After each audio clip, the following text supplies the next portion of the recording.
നിങ്ങളുടെ favourite shows ഇനി ഒരിക്കലും മിസ്സാവില്ല. ഇപ്പോൾ C5 കാണും നിങ്ങളുടെ ഫേവറേറ്റ് ഷോസ് തികച്ചും സൗജന്യമായി.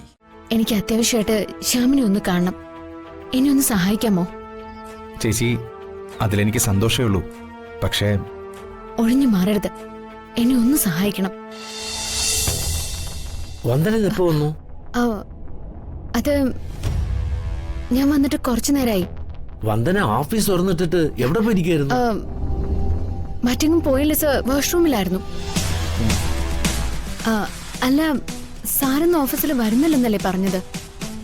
അതും പെട്ടെന്നൊരു അത്യാവശ്യം വന്നപ്പോ വരേണ്ടി വന്നു. എന്താ, ഞാൻ വന്നതിൽ വന്ദനയ്ക്ക് എന്തെങ്കിലും അസൗകര്യം ഉണ്ടോ? ഏയ്, ഒന്നുമില്ല സർ. എന്റെ ആവശ്യമുണ്ടെങ്കിലും എന്നെ അറിയിച്ചാ ഞാനത് ചെയ്യായിരുന്നു. സാറ് ബുദ്ധിമുട്ടേണ്ട കാര്യമൊന്നുമില്ലായിരുന്നു. അത് സാരമില്ല, ഞാൻ ഇറങ്ങുന്നു.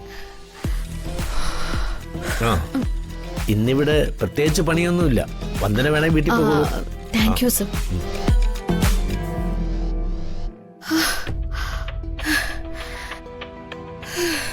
എന്റെ അമ്മേ,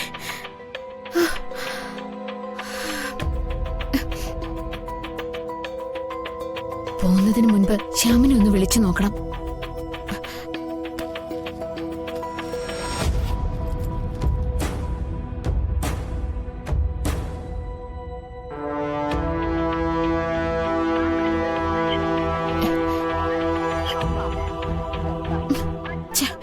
അവന്റെ ഫോൺ ഇപ്പോഴും സ്വിച്ച് ഓഫ് ആണല്ലോ. ഇനി എന്താ വേണ്ടത്?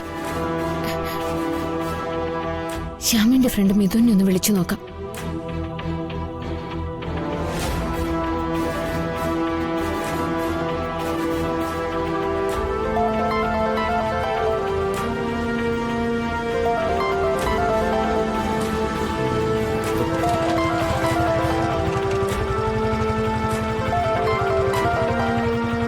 ഹലോ, ആരാ? മിഥുനെ, ഞാനാ വർഷയുടെ ചേച്ചി വന്ദന. ആ, വന്ദന ചേച്ചിയോ? എന്ത് ചേച്ചി? ശ്യാമിനെ വിളിച്ചപ്പോ സ്വിച്ച് ഓഫ് ആണ്. എനിക്ക് അത്യാവശ്യമായിട്ട് ശ്യാമിനെ ഒന്ന് കാണണം. എന്നെ ഒന്ന് സഹായിക്കാമോ? ചേച്ചി, അതിലെനിക്ക് സന്തോഷമേ ഉള്ളൂ. പക്ഷേ ഒഴിഞ്ഞു മാറരുത്. എന്നെ ഒന്ന് സഹായിക്കണം. വീട്ടിലേക്ക് ചെല്ലരുതെന്ന് ശ്യാമിന്റെ അച്ഛൻ ഞങ്ങളെ വിലക്കിരിക്കുക. എന്നാലും ചേച്ചിക്ക് വേണ്ടി ഞാൻ അവന്റെ വീട്ടിലോട്ടൊന്ന് പോവാം. ഓക്കെ മിഥുനെ, വലിയ ഉപകാരം. ആ, ശരി ചേച്ചി. ആ, പിന്നെ വർഷയെ ഞാനൊന്ന് തിരക്കിന്ന് പറയണേ.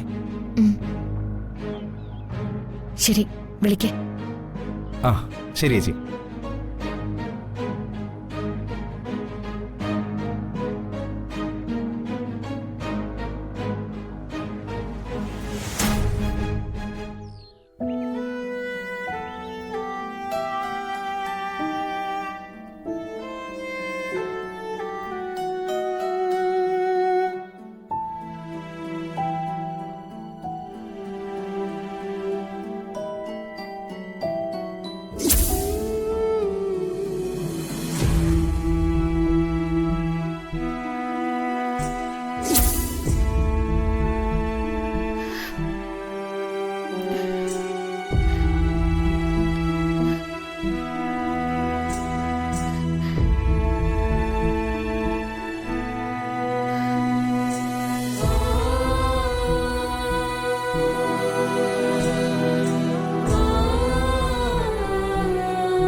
വന്ദനമേ, വന്ദനമേ, വന്ദനമേ.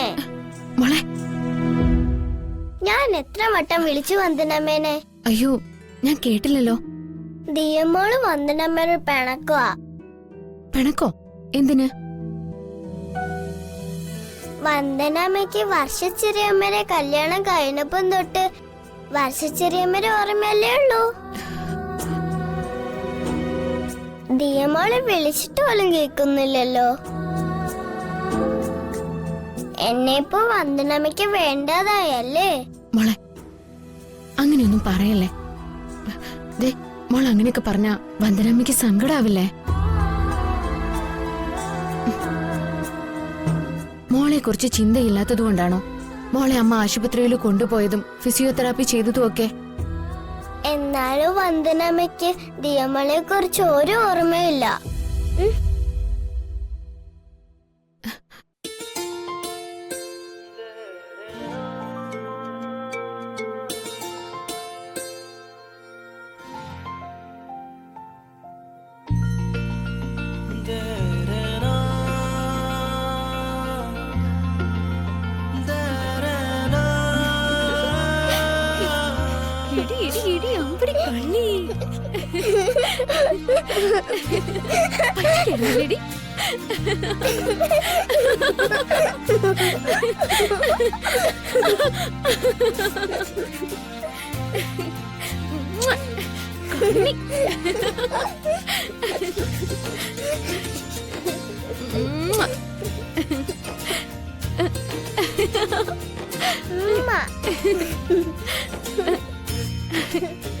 കള്ളിപ്പെണ്ണ്.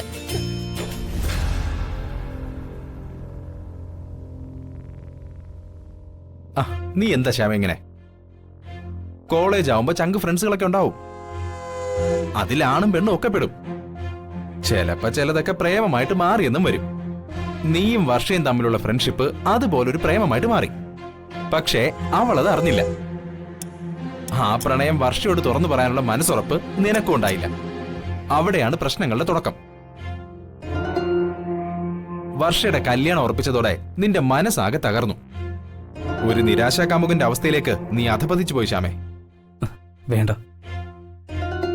ഈ അവസ്ഥയില് ആരുടെ ഉപദേശം എനിക്കിഷ്ടമല്ല. അവള് കല്യാണം കഴിഞ്ഞ് പോയി കഴിഞ്ഞു. ഒരു കാര്യം അറിയാനാ ഞാൻ വന്നത്. വന്ദിനേച്ചി വിളിച്ചിട്ട് നീ എന്താ ഫോൺ എടുക്കാത്തത്? എനിക്ക് ആരോടും സംസാരിക്കാൻ താല്പര്യമില്ലെന്ന് പറഞ്ഞില്ലേ? എടാ, വന്ദിനേച്ചി എനിക്ക് നിനക്കൊക്കെ സ്വന്തം ചേച്ചിയാനല്ലേടാ. അവരുടെ വിവാഹം ഭംഗിയാക്കാൻ നമ്മളും കുറെ പരിശ്രമിച്ചല്ലേ. അത് ദുരന്തത്തിൽ കലാശിച്ചതില് സ്വന്തം കൂടപ്പിറപ്പുകളെ പോലെ ദുഃഖിച്ചവരല്ലേ നമ്മള്. അത് നീ എന്താ ഓർക്കാതെ? വന്ദിനേച്ചി കാര്യമായി എന്തോ പ്രശ്നത്തിൽപ്പെട്ടിരിക്കുക.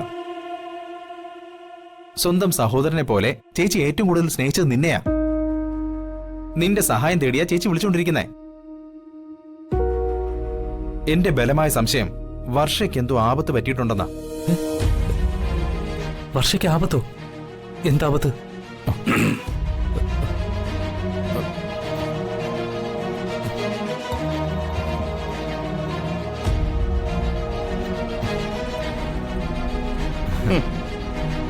എന്തോ ഗൗരവമുള്ള ഒരു ചർച്ചയിലായിരുന്നല്ലോ.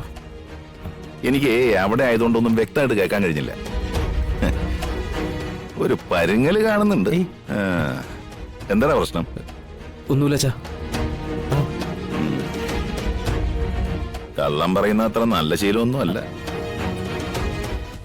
അല്ല, അത് പിന്നെ ഞങ്ങളുടെ കൂട്ടുകാരന്റെ അച്ഛന്റെ കാര്യം പറഞ്ഞേ. കൂട്ടുകാരന്റെ അച്ഛനോ? എന്താ പ്രശ്നം? ഹോസ്പിറ്റലിൽ അഡ്മിറ്റാ. ആണോടാ? ബ്ലഡ് ആവശ്യമുണ്ട്. ഇന്നലെ ഞാനൊരു കുപ്പി ബ്ലഡ് കൊടുത്തതാ. അല്ല, ഇവനും ബ്ലഡ് ഡൊണേറ്റ് ചെയ്യാൻ പോവാണോ? അയ്യോ വേണ്ട. വേറൊന്നും അല്ല, അവന്റെ ദേഹത്തെ ബ്ലഡൊന്നും അധികവും ഇല്ല. ചിലപ്പോ അങ്ങോട്ട് കൊടുക്കേണ്ട അവസ്ഥയാ. ഡൗൺലോഡ് ചെയ്യൂ C5 ആപ്പ്. കാണൂ എല്ലാ എപ്പിസോഡുകളും സൗജന്യമായി.